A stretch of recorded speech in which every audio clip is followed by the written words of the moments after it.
une compétition, finale de la Coupe de France, avec une belle affiche qui parle, PSG Saint-Etienne. Vincent Duluc, quel est votre état d'esprit à quelques heures de repartir, même si vous n'allez pas au stade ce soir ?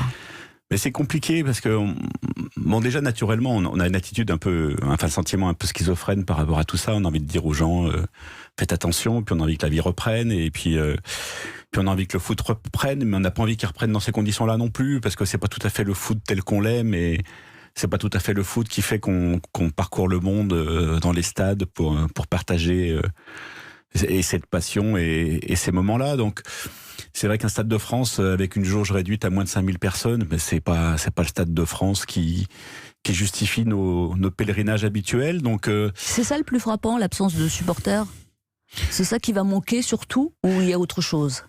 Mais c'est compliqué à identifier parce que finalement on n'a pas tellement de références pour l'instant. Tout ce qu'on a, c'est le foot un peu silencieux, ou du moins le foot sous assistance de commentaires, enfin de bruit artificiel venant des tribunes que mettent les réalisateurs par-dessus les matchs qui sont en train d'être filmés, mais qui marchent assez bien d'ailleurs. Il y a du bruitage. Oui, il y a un bruitage, mais c'est un bruitage qui marche assez bien. C'est un peu comme dans les scènes de films. Sans la musique, ça serait pas la même chose.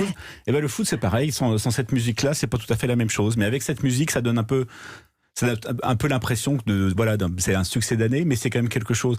Donc en fait, le match de ce soir, il vient après un grand vide en France. C'est-à-dire que 4 mois et demi sans match, 4 mois et demi sans sport de haut niveau.